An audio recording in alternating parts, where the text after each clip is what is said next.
Amen. Well, good morning, everybody.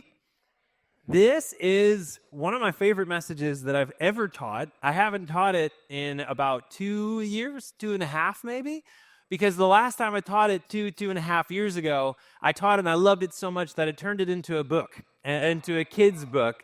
And it's so fun. I realized I haven't taught it again since I originally taught that first message. So now I'm getting to teach it again, and now I'm teaching it using the book that came out of the message. So that's pretty fun.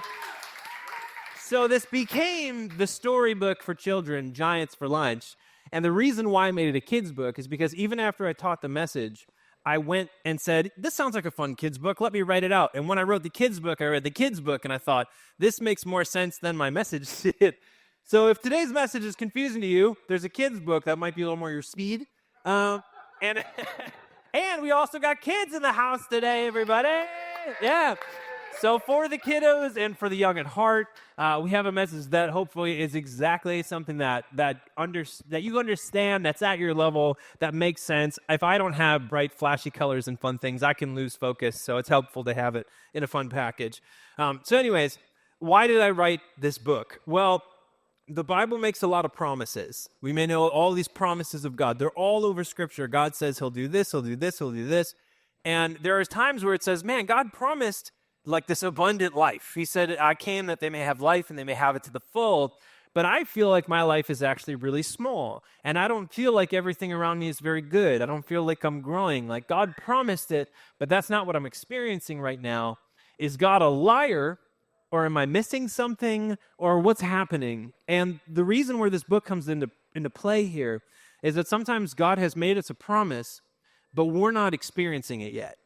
And to me, the best picture in all of Scripture that shows this idea of how does this happen, what does this feel like, is the story in Numbers, where after the Israelites have made it out of Egypt, they were enslaved for generations, they're finally free. Unbelievable deliverance. God, after plagues, after fire, after splitting the Red Sea, after pillar of flame by night and a pillar of cloud by day, like he's led them through the wilderness. He's brought water out of rocks. God's done these amazing things. But God, you said that you promised us this land, but we still aren't in the land. Like, imagine the Israelites at year 39 of the 40 years they spent in the wilderness, being like, after 39 years, being like, God, you said you were going to do this thing, but I don't see the thing. Like, what are we waiting on? You promised it, and we know you keep your promises, but how come you made a promise that I can trust, but I'm still not experiencing it?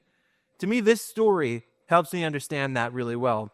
And let's begin with the promise. The promise begins in Exodus, in chapter 3, verses 8 and 9. This is the promise that God made to Moses at the burning bush. He says, so I have come down to rescue them from the hand of the Egyptians and to bring them up out of that land into a good and spacious land, a land flowing with milk and honey, the home of all these other guys. So that means that it's currently inhabited by somebody else. But he's saying God's going to, a lot of guys. And girls, I'm sure there's girls there too. Children, pets. So he's basically saying, I'm going to bring you to this unbelievable land. And we say, okay, God, we trust you. So now first part happens, right? Again, we've got, amazing signs from God that get the Israelites out into the wilderness, but 39 years go by and they're saying, hey, God, remember that land you were talking about? You can walk just about anywhere in the world in 39 years, and we're not there yet. How come we're not there yet? And then they finally reach the land. So imagine you've been walking for 39 years waiting for God to answer that promise. And now you finally see it. You go, oh, that's it. Like that land he promised. There it is. And that's where we pick up in Numbers, chapter 13, verse 27. So they sent spies out into the land to say, hey, go make sure this is the land that God talked about. They brought back some of its fruit and said, hey, we came to the land which you sent us. It does indeed flow with milk and honey. And this is its fruit. Here's proof. Remember that land God talked about? This is it. We have found the promised land. However, verse 28, the people who dwell in the land are strong, and the cities are fortified and very large. And besides that, we saw the descendants of Anak there. That means giants. In verse 30, we pick back up. But Caleb So Caleb, our brave, strong boy, Caleb and Joshua, Caleb said, hush, hush, everybody. He quieted the people and said, let's go and occupy it, for we are well able to overcome it. Then the men who had gone up with him said, oh, we can't go up against those people. They're stronger than we are. I don't have the strength. I don't have the muscles. So they brought to the people of Israel a bad report, saying the land that we spied out, the land through which we have gone to spy it out, is a land that devours its inhabitants. And all the people we saw there are of great height, at least 6'2". And there we saw the Nephilim, the sons of Anak, the giants. And we seemed to ourselves like grasshoppers. And so we seemed to them. Basically, they looked at us like we look like bugs, and they're going to squish us. They're very scared. And he's saying, again, they both saw the same land, right? Caleb saw the land. He said, that's great. That's the promised land. Let's go get it. God promised us 39 years ago that we'd take the land. Let's go do it. But everyone else is like, but it's scary, and there's giants. I don't want to. And actually, this land is going to eat everybody alive, and all these people are going to squish us. They saw the exact same thing. But Caleb saw the promises of God being fulfilled, and everybody else saw death and destruction. So the exact same thing. Remember a little while back how the story in our head determines our perception? We had the audio tricks, the visual illusions and things. The people who were, Caleb with his courage, Joshua with his courage, saw the promises of God being fulfilled. But everybody else, through the eyes of fear, saw this land is going to kill us. This is a curse. This isn't the promised land of God. This is a death trap. And somehow a gift from God, a promise from God, everyone else is saying, no, that's actually a curse. So when we don't have courage, when we look through the eyes of fear, God's promises, the good things he's trying to give us, can sometimes feel more like a curse to us. They saw the exact same things, but without courage, God's promises look a lot more like curses. So then in Numbers 14, the next chapter, 1-5, then all the congregation raised a loud cry, and the people wept that night. Oh no! And all the people of Israel grumbled against Moses and Aaron.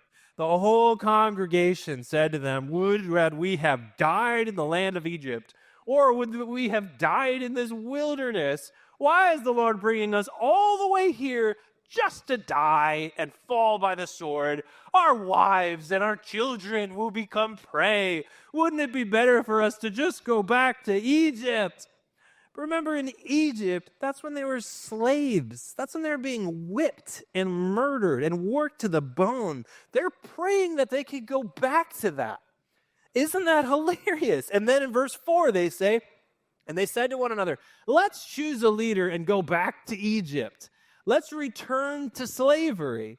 And then Moses and Aaron fell on their faces before all the assembly of the congregation of the people of Israel. That's how I would feel. Like, we came all this way. We're right here. We did 99% of the work. We're right here at the finish line, and you want to go back? Like, yeah, I would be a little bit dismayed at that as well. But here's what happens. When we're scared about moving forward, then we end up going backwards. And they're even saying, let's choose a leader who is going to say, oh, sweetheart, it is scary. Let's go home. Let's not do any fighting. Let's just go back to slavery. That'll be fun, right? Like, we choose the leaders that want to cater to our comfort rather than choose the leaders who are going to lead us through into victory and breakthrough and experiencing the promises of God on the other side. If a leader is doing his job well, you should always feel a little uncomfortable, a little pushed outside of your comfort zone. You should feel like the things ahead of you are a little scary. If they're not, then he's probably leading you back to Egypt. You might actually be being led into slavery, into a soft, cushy little prison where you'll stay an infant forever. A good leader knows how to push the bird out of the nest. Who knows how to push you into the scary thing. The first time I didn't want to talk to a girl, and my dad's like, go talk to her. Dad pushed me. I'm uncomfortable. But if I didn't do that, I never would have developed any confidence, the ability to talk to any other people, to adults.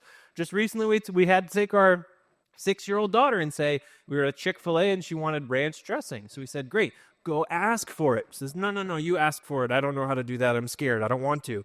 But good leaders, good mom was like, no, you can do it. Go. I'm actually going to push you out of your comfort zone and to do something scary so that you can have a victory that's yours, that'll strengthen you and grow you, because I'm not going to let you sit here being afraid to ask for ranch dressing the rest of your life. Right now, the Israelites are saying the promises of God sound great, but I'd rather be in chains because that sounds easier.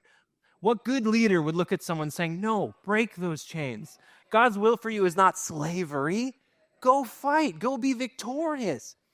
So now I want to pause here, and I want to tell that same half of the story. That's not the end of this story, but I want to tell it so far in the Giants for Lunch version, because I think it captures a little bit what this feels like and how it goes. And if you haven't been paying attention so far, now's a great time to catch up. Here we go. Giants for Lunch, written by Danny Hochstatter and illustrated by Ashley Newell, about turning fear into courage. Page 1. Oh, you there. What's wrong? What's troubling you? Is a bug in your ear or a stone in your shoe? Oh, no, sir, he said. It's far worse than that. God sent me to die. He abandoned me flat. Well, this cannot be. Please explain if you could. For God can't do bad. He is nothing but good. Well, you see, sir, he said, God promised us land, a home where a kingdom forever would stand. It's a land full of milk, full of good fruit and honey. The rivers run deep and the skies are quite sunny. Now that sounds like God. That's as good as can be. But the land, sir, is not what's been troubling me. There's giants, you see. They're tall and they're mean. The biggest and baddest that I've ever seen. We live in that land. Why, we'd be there today. If only these giants were not in the way. The kids like the ones eating the rock. I like the one bench pressing cows. He's pretty great. Yeah, so good. So it's promised land. Look at that beautiful land. Oh, but there's giants. Let's go to the next page. They'll gobble our guts. They'll slingshot our horses. They'll clobber our homes with their giant-like forces. Yeah, not a great picture of what he thinks the future is going to look like. They'll smash us to pieces. They'll grind us to dust. And that's why I say God has abandoned us. Now, hold on this page for a second. This is what the Israelites are feeling right now. They're saying, if we go into that land, we're going to die. We are grasshoppers. They're going to squish us. There's nothing we can do. God has abandoned us. He brought us all this way just to kill us. That's what he's done. He's cursed us by calling us to this promised land. But that is not God. That's not what God does. God doesn't call people out into the wilderness to die. God calls people through the wilderness to transformation, and it's actually in the wilderness that we are transformed. So this place, this feeling like to go forward looks impossible. I'd have to defeat these giants. I have no idea how to defeat these giants, but I know that there's a promise that's good on the other side, but these things are so scary that I don't even want to keep moving forward. Which is hilarious, because when you think about the enemy, whenever it's saying, what's that? You called me to write music that's going to change the world, and all I have to do is learn the piano? All right, let's learn it. And then there's a big giant that goes, yeah. And you go, oh, never mind, I don't want to change the world. Like, what? How's that person going to change the world? Like, all the enemy has to do is, and then you're useless. You know, you're not going to change anything. You're not going to grow, when actually the giant there, God has already preordained your victory, and if you would only face the giant, he ensures you will be victorious if only you face it. And this is where we get to that feeling. This is when we're in the wilderness, where we're in the middle of the struggle. Like we said this morning, when you're getting spotted and you're pushing and you're pushing and you're pushing, and I feel like I must be getting stronger, but I'm not strong enough. But then God always says, I will help you. I will help live the way, and I will make sure that you come through this stronger on the other side. But here in the wilderness, it's the dry place. It's a barren place. This is when, it's like the 3 days between death and resurrection. It's the dark night of the soul as you wait patiently for the sun to rise. It's the time between taking a leap of faith and then feeling your feet hit the ground. It's the tunnel of chaos that we have to brave before we reach the other side into transformation. It's the belly of the beast, the descent into darkness, that we have to be brave so that we might find some new gift or treasure or glory on the other side. This wilderness is something everybody will experience several times throughout your lifetime. So at this point, going back looks really good, but when we are unwilling to pay the cost of going forward, we then start to consider the small comfort of going backwards. So in Romans 5, it says, verses 3 and 4, it says, not only so, but we also glory in our sufferings, because we know that suffering produces perseverance. Well, that's not all that great, but that perseverance produces character. Well, character is pretty good, and that character produces hope. That's really good. I want to go to another verse, jumping over to James 1. In James 1, verse 2, it says, consider it pure joy, my brothers and sisters, whenever you face trials of many kinds, hardships. In James 1, verse 3, because you know that the testing of your faith produces perseverance. So there's that perseverance word again in James 1. In Romans, it says perseverance leads to character and hope. In James 1, it says, let perseverance finish its work so that you may be mature and complete, not lacking anything. Basically saying, if you want to grow up, if you want to be an adult, mature, if you want to be strong, if you want to have everything you need in order to move forward, in order to tackle the challenges in front of you, that does not happen without perseverance. That leads to character. That leads to the hope that maybe something good will come of this. And it says in verse 12 there, blessed is the one who perseveres under trial. And perseveres under trial. Persevere there really means to endure suffering.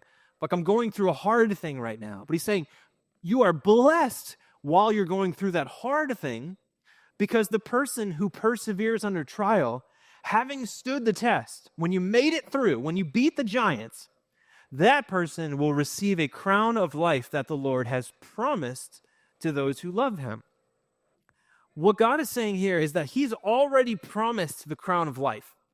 He's already promised the promised land. The question isn't, God, why won't you give me the promised land? He's like, it's already there. It's ready and waiting for you. But the only way to get it is to go through the giants. There are some promises, salvation, God, being washed in the blood of God, forgiveness of sins. These are free gifts that if you ask for them today, you get them today. But if you say, God, I want the crown of life, he's like, that one, we got to go through some giants first. It's already here. And I promise you can have it once you go through the giants, once you get through the wilderness, once you go through the transformational process between here and there. Once you've gone through the wilderness, once you've defeated and eaten your giants, that's where the promise is. And that's where you hear the phrase, God is not preparing a promise for you, he's preparing you for the promise. And I'll say that again. It's saying, God, how come I can't have this? He's like, you have it. I've already promised it to you, but I don't need to.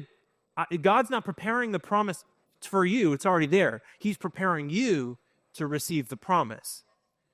So the process of being prepared by God to receive his promises looks like suffering, looks like the wilderness, looks like perseverance, enduring hardship, so that we can develop the character that could actually inhabit the land. And let's go back to our story here in Numbers 14. So what do the Israelites do in this situation? Numbers 14, verse 6.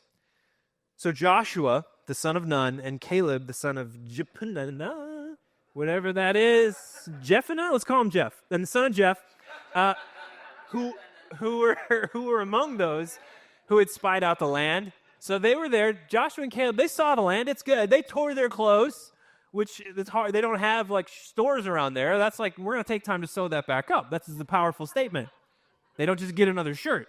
And they said to the congregation of the people of Israel, the land which we passed through to spy it out is an exceedingly good land.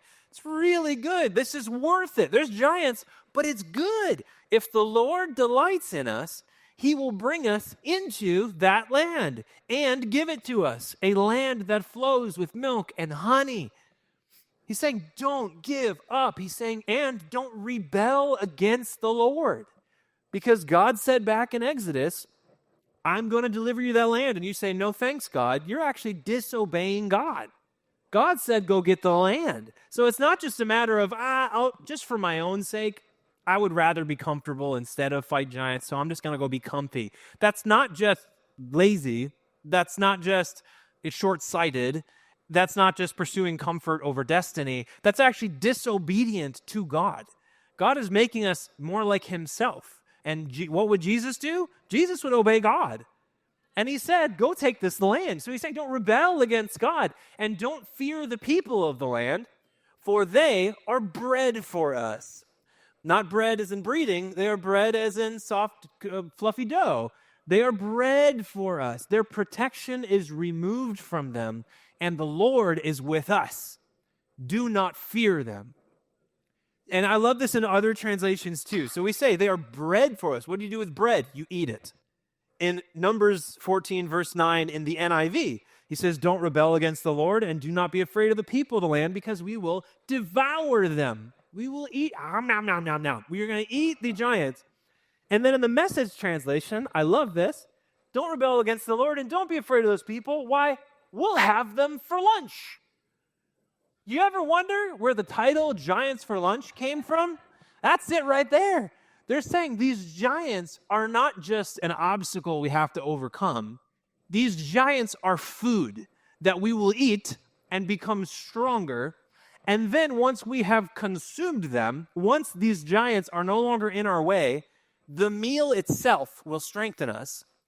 So then we'll actually get to be in the promised land and we'll be stronger because we ate the giants between here and there. So now, this is where the book says it better than I did, is that I agree, yes, and amen. The book says it's better. He says there's two rewards. The prize, the promised land, that's a good prize. But he's saying, Joshua is saying, the giants and the privilege of getting to feast on these giants, the privilege, the glory of enduring the suffering here, we have joy in the face of this trial because God has laid a feast before us, and this feast is going to strengthen us and then allow us to inhabit the land on the other side. So he says those things. So Joshua is not just being optimistic here. He's saying, let's obey God because he told us what to do. Let's trust God because he said we would have victory over them. And let's have the courage to do what God said. So there is trust in God, obedience to God, and there's courage and strength.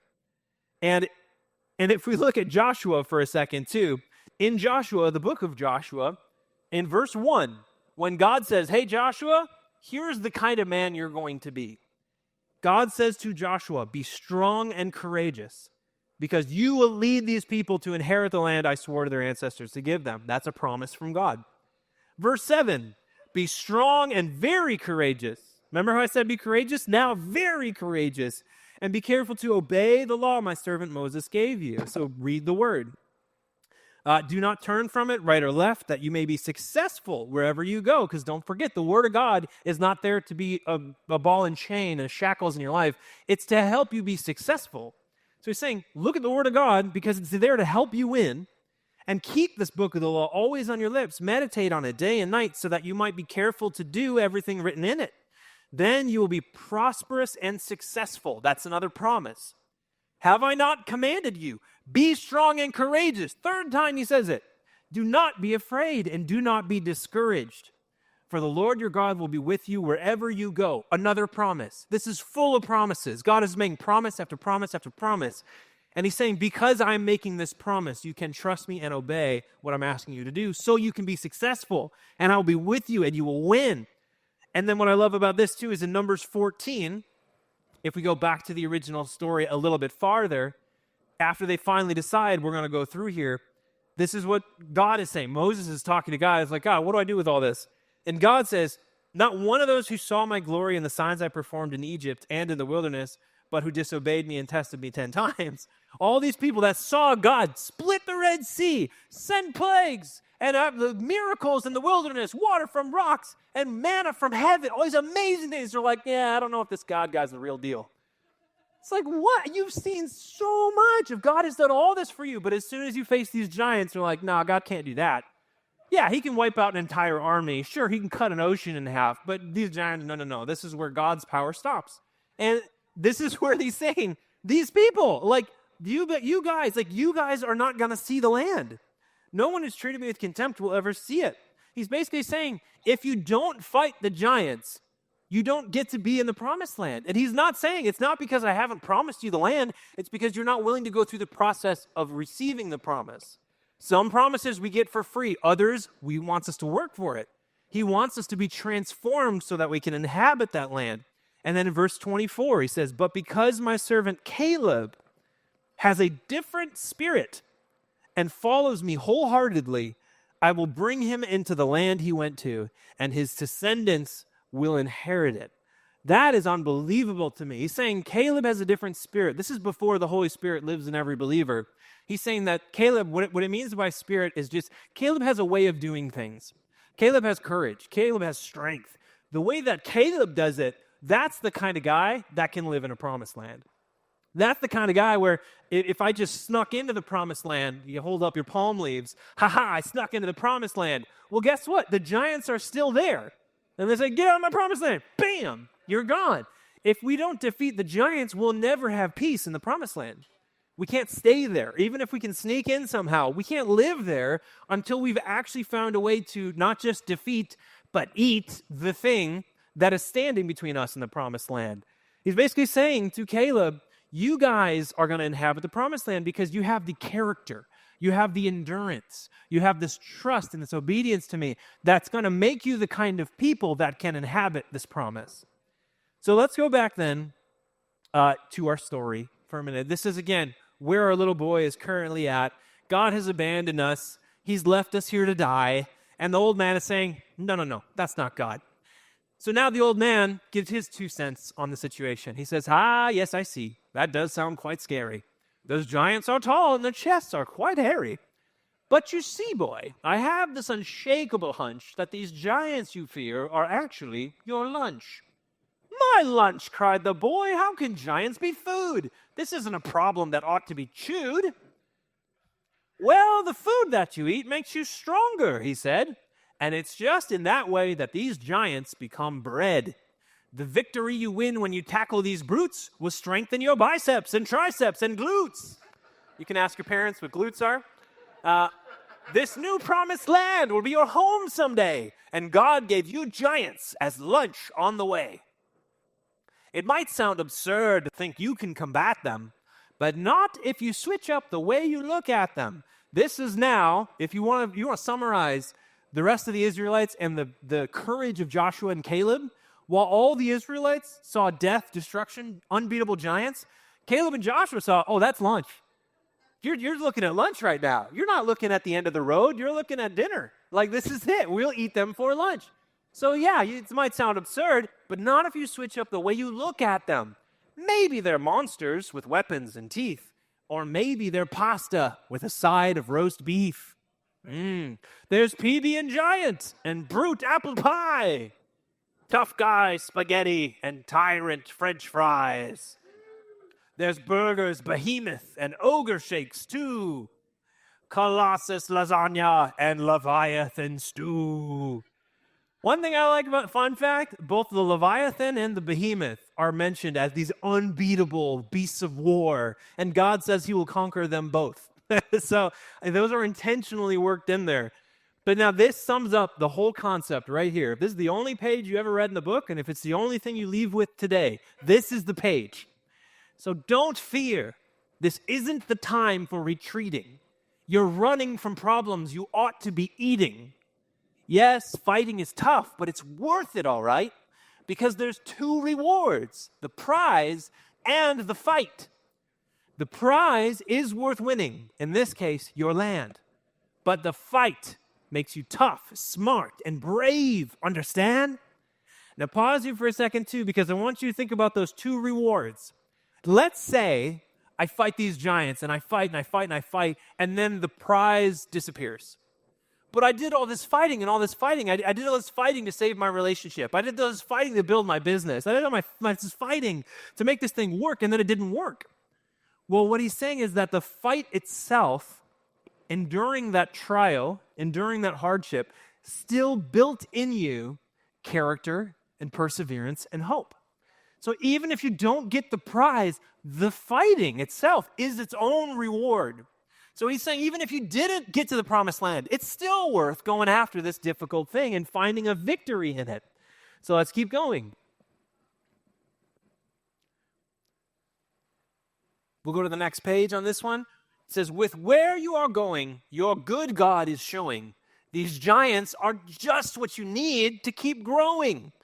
If you are what you eat, then a giant you'll be, and all other giants will see you and flee. So stand up straight, boy. You will not be their dinner, for God has declared that you are the winner. Your God can be trusted. This land, you will take it. With a belly full of giant, I know you will make it. Wow, said the boy, I think that you're right. I won't run away. I'm ready to fight. That's the spirit, said the man. Now go show them who's boss. Go slather those bullies in barbecue sauce. So what happens next? What's your wish, young beginner? Give me giants for lunch and dragons for dinner.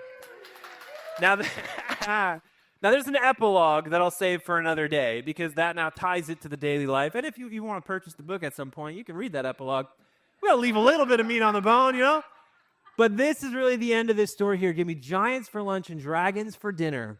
It's saying, I'm not afraid of giants anymore because they're lunch. I'm not afraid of challenges anymore because that's what God has given me for me to grow. I'm going to face my giants because the promises of God are waiting just on the other side of a difficult thing. And I'm willing to go through the difficult thing for the strength it will bring me and for the promises of God on the other side of it. The fight is worth it because there is the prize and the fight, and I want both. Not only for my own benefit, but because God told me to. Because to be an obedient son and daughter of God means I am going to have to press into difficult things. God did not call us to run away from all the hard things in life. He said you should be right there smack dab in the middle of every challenge that the world has to provide. Because if the world needs victory, who's going to bring it if not Jesus? Who's going to bring peace if it's not the followers of Jesus Christ? Who's going to overcome challenges if not those who are made to be more than overcomers? Like, it's our duty to face difficult things. And if we're Christians who can never face giants, then we're Christians who will never experience the promises of God being fulfilled in our lives. We have to know how to not just face these challenges, but to be nourished by them, to press through them, and to allow God to strengthen us. And I want to tell one other story that I read recently, and I love this because this is it's a perfect picture of saying, well, what if I just got to the promised land? What if we said, you know what, forget about the giants, just put me in the promised land? And I actually have a really fun story that says exactly how that goes. So this actually leads to the conversation about the Biosphere 2. Do any old-timers remember the story about this? This was a project in the late 80s and early 90s. This project called the Biosphere. This is a closed system, so there's no way in or out of this place. And what they were trying to do is to say, can we create a tropical rainforest, an ocean, an upper savanna, a coastal fog desert, and all these other habitats, and can we keep them alive in this little contained space? So what they were trying to do is say, if we ever go to Mars, can we build a little rainforest on Mars? And can we keep it alive? So scientists locked themselves into this biodome, and nobody went in or out for 2 years because they were trying to see, can we live in an artificial environment that we have carefully curated and made perfect as ourselves? So this is, in a sense, a kind of promised land. If I were a palm tree planted in the tropical rainforest, in the biodome, that means that I have a whole team of scientists making sure that I'm healthy, that the soil has everything that I need, that there's no windy days, there's no hurricanes. I'm in a perfectly safe environment where everything that I could ever need is provided for me. That sounds like a promised land. So you'd say, okay, what did we learn in the biosphere? What they learned is that trees in the biosphere grew super fast. And of course they did. They have everything that they could ever want has been provided for them. The soil is perfect. The temperature is perfect. The moisture is perfect. And they just grew right up, super fast, way faster than they do in the wild. But they would fall over. And then another one would grow up super fast and then tumble. And these trees would grow fast but then collapse under their own weight. And they said, what's going on here? And they said, there's no wind in the biosphere. And what's wrong with the fact that there's no wind? Because the wind creates resistance on the tree. It pushes up against it. It forces it one direction. It makes the tree uncomfortable. And without wind, when the tree experiences strain, it builds different structures internally. And amongst the trunks, the stamen, the root system, the roots grow deeper, the tree's trunk gets more sturdy. And without those structures built in the middle of resistance, the trees didn't have the internal strength to support their own growth. So it would grow and grow and grow, but it would have no strength of character. It would have no internal strength, and it would just collapse. And you'd say, okay, how is this true for people? And I'd say, well, let's look at some statistics. People who win the lottery, and you could say, hey, here's, $20 million. You didn't even have to work for it. You just get it. Promised land. I pick you up, drop you in the promised land. Maybe you were in poverty, so we're out of slavery. We're into the promised land. Wow, that's great. We just did that. We didn't fight any giants, but we're in the promised land. So, hey, that's the end of the story, right? Well, 70% of people who win the lottery or people who receive significant sums of money through inheritance or something like that, they usually end up going broke within 3 to 5 years. You got $20 million and you manage to wind up worse off in 3 to 5 years. 70% of the time that happens. And also, people who don't win the lottery and people who do win the lottery, people in the same kind of general life circumstances, they are equally likely to be bankrupt compared to people who win the lottery. So whether you win the lottery or you don't, you're just as likely to become bankrupt in 3 to 5 years.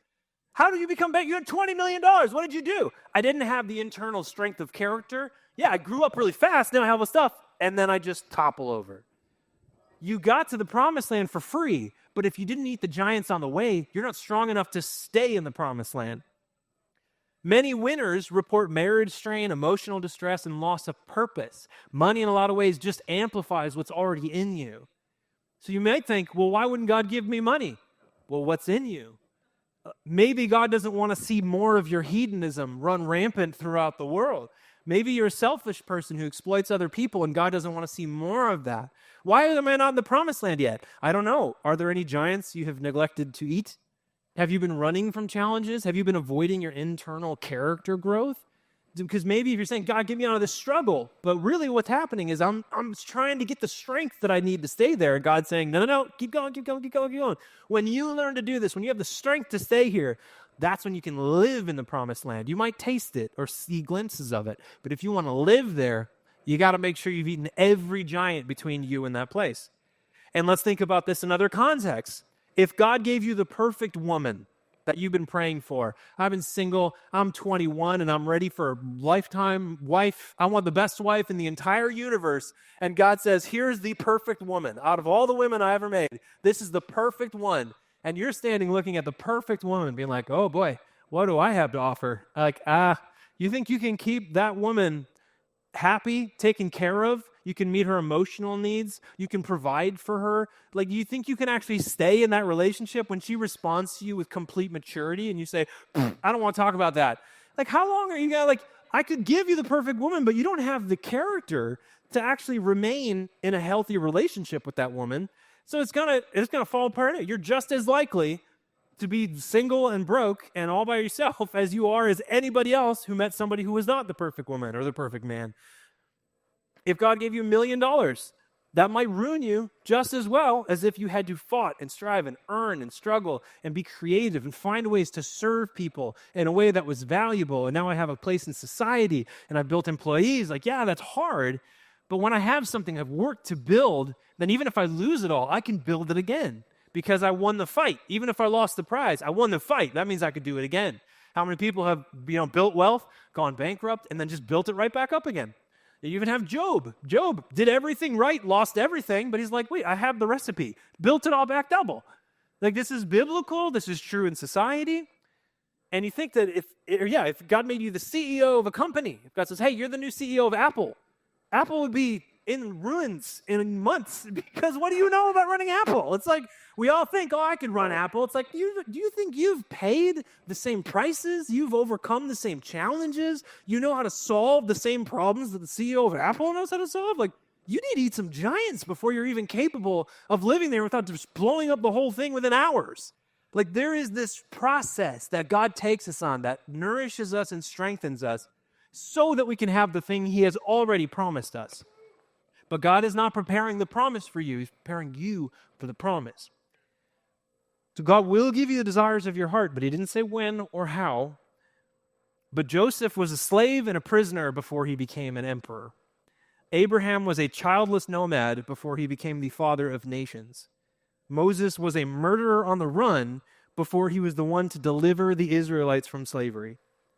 David was a shepherd boy who became a king after he defeated giants. And you may recall, there's little to no mention of giants ever since that time, because they didn't just find a way to slip past the giants or to beat one giant. They were able to defeat every single giant that ever tried to encroach on their territory again. Because anytime God gives you something good, there is an enemy who wants to take it from you. There's an enemy who wants to invade that land and make you fall apart and ruin you. And you say, oh, what are you going to send after me? Giants? Like, no, I eat those for breakfast. Like, you're going to have to send something stronger than that. Maybe dragons. And you say, oh, wait, that's how we got dragons? I eat dragons for dinner. Like, there's no thing you can send me that's going to take this promise away from me, because God has taught me, trained me, strengthened me through every single struggle and difficulty that it has taken me to get to where I am today. So when we run from our problems, we stay weak, we stay afraid, and we never actually get to access the promises that God has already promised us. But when we face our giants, when we face our dragons, when we see something difficult and we say, I am going to find a way to go through this, I'm going to find a way to overcome this, and God is going to strengthen me through this trial, and he's going to have good things for me waiting on the other side, even if I don't know what it is.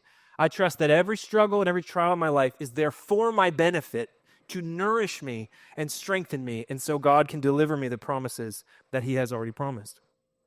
So rather than ask God, what are you doing, God?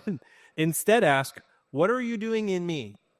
In this difficult thing that I'm facing. Instead of saying, God, what are you doing up there? Like, why don't you sort this out? Instead say, God, how can you teach me? What can you grow in me in the middle of this difficult time? Rather than ask God, where is your promise? Ask him, what do I have to become in order to carry the thing that you have promised me? What do I have to do? Who do I have to be? What do I have to learn?